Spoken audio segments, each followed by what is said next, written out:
The Blaca Hermitage has a unique place in Croatia's cultural heritage. Situated on the southern slopes of Brač Island, it came into being in the 16th century, when Glagolithic priests fleeing from the Turkish invaders escaped from Police on the mainland and founded their hermit monastery there.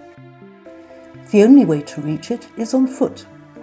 It's a 10-minute drive from Nerežišća to the nearest parking place.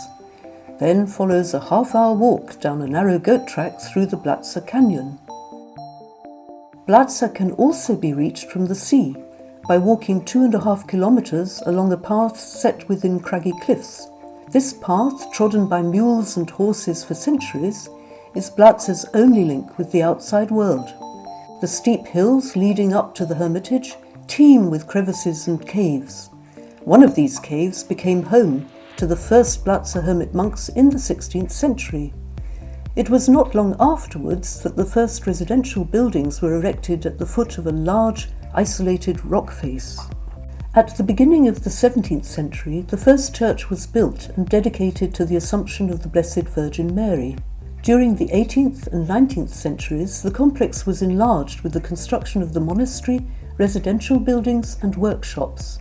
Through much hard work, the small monastic community amassed a great deal of property. Animal husbandry, vineyards, olive groves and beekeeping brought prosperity to Blaca. At the end of the 18th century, the hermit monastery began to invest in commercial shipping, becoming part owners of 3 sailboats.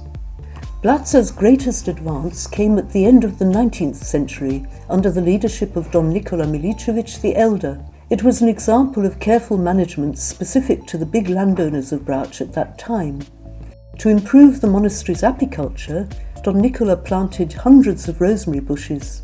Around 1900, he built an apiary in a protected spot on a neighbouring hill. Its design was unique in Dalmatia at the time. Blaca produced about 3,000 kilograms of honey, as well as some 600,000 litres of high-quality wine per year. The monastery had a rich library covering many subjects. About 8,000 books have been preserved. Don Nikola even set up a small printing press with equipment bought in Milan. Setting the letters by hand, in 1895 he produced Blaca's first book with a print run of 50. The last priest in Blaca was Don Nikola's nephew, Nikola Milicevic the Younger.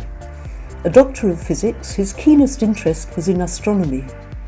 At the beginning of the 20th century, he established an observatory at Blaca equipped with a library, instruments and telescopes. Don Nikola studied the skies and wrote numerous scientific articles. His activities in the field of astronomy have a special place in Croatian cultural heritage. In 1999, Don Nikola was honoured by the Višnjan Observatory, which named an asteroid after him. When Don Nikola died in 1963, the priestly community at Blaca came to an end. In the 1970s, the Brač Council took over the ownership of the hermitage, which broadened the circle of experts directly engaged in saving this historical site. A lot of conservation and restoration works have been carried out on the museum complex, spanning over 40 years. From the 1990s, the Brač Cultural Centre, as county museum agency, has been looking after the Blaca Hermitage. In 2007, the centre launched the project the Blaca Hermitage Eco-Museum, an integrated protection programme emphasising the tight bond between people and their heritage, which aims to revive all the resources of this unique historical complex and its surrounding areas. The revitalisation of the Blaca Hermitage began in 2008, starting with complex works to repair the museum buildings and nearby rock face. The access paths and roads were made good, fresh conservation works began, and the comprehensive technical documentation needed for the Eco-Museum project was completed. Blaca does not have an electricity supply or running water. A cistern serves basic needs. Transport for the materials and tools needed for the renovation works was mainly as in the past, using pack animals, wheelbarrows, or specially constructed carriers. Often people carried the loads on their backs. During 2008, a helicopter took part for the first time in the rescue action for this valuable heritage site. It took several flights to bring in 9 tons of wood, building materials and equipment, and to take away part of the period furniture for restoration in Split. The flights were organised by the Defence Ministry, the Divulje Air Base, and the Mountain Rescue Service from Split. The large wine cellar was renovated. The forgotten tools, equipment and barrels were restored. They bore witness to the way in which the wine was produced when the monastery had extensive vineyards, producing different local grape varieties. The red upholstered furniture from the music salon was transported by helicopter to Split to be restored. Don Nico the Elder had bought the piano for his young nephew and set up the music salon according to the fashion of the second half of the 19th century. The piano arrived by sea.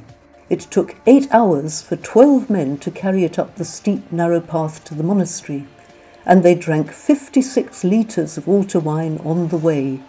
The next phase was the renovation of the 19th century museum buildings known as the New House and the Workers' House, which would serve to accommodate about 15 people.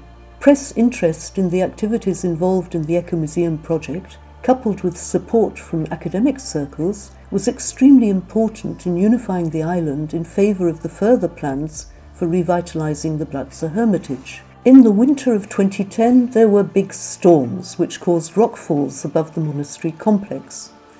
The museum building roof was damaged, so the museum was closed to visitors for over 2 years.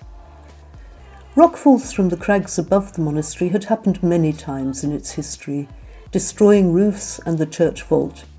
So now major protection works were undertaken to prevent further deterioration of the stony mass above the monastery. After the documentation for the project was completed, the repair works were started. Despite persistent bad weather, the professionals in their protective clothing worked every day to remove the loose rocks. They used protective nets to avoid damaging the museum buildings lying directly under the cliff. Conditions were very difficult. All the equipment needed had to be taken apart to be carried up the goat track to reach the museum, which of course lacked electricity and running water. Following the problem of the loose rocks, there was a new disaster, one of Brac's biggest fires. It started down in the Blaca Bay and almost reached as far as the main museum building. Thanks to their experience and great bravery, the Brač firefighters managed to redirect the fire away from the museum, and only part of the apiary was lost as a result. Despite the many difficulties in organisation, transport and implementation, the works continued with the repair of the museum building roofs. Again, all the necessary equipment and tools had to be carried up the steep path. Apart from manpower, the works manager organised horses and donkeys to help with the transport. Laying aside the difficulties it causes, it is the isolation of the museum and the way it blends with its surroundings that make this place so very special. There is a lot more work to be done on the Blaca Hermitage.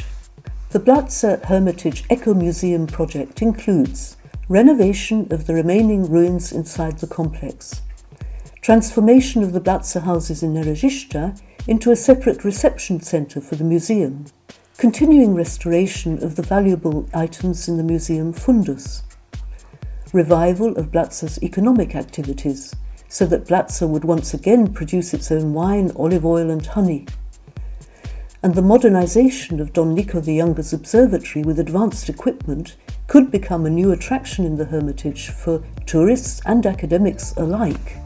The project includes the renovation of the abandoned villages of Obršće, Smrka and Dragovoda.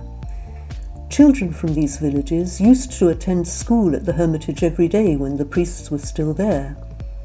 Nowadays the villages are empty, the houses in ruins and overrun with vegetation. Helping the owners to raise the finance to renovate the houses will make them usable again. The Blaca Hermitage is already a tourist attraction for cyclists, rock climbers, hikers, pilgrims, and people who enjoy being in nature on active holidays. The realisation of the Eco-Museum project will make revitalisation of this part of Brač Island possible. The sustainable development of the Blaca Hermitage depends on full cooperation with the local population. The project has achieved international recognition. It won a Council of Europe Landscape Award in 2015. The Croatian Ministry of Culture and the Split Dalmatian County have provided expert and financial support over many years to this project, which is in continual development. Part of the vision for the future is to conserve the landscape of the Blaca Hermitage using renewable energy sources and farming practices based on creating a clean, unpolluted environment for the ecosystem. This magical place calls one to it. Visit it once and you will want to visit again.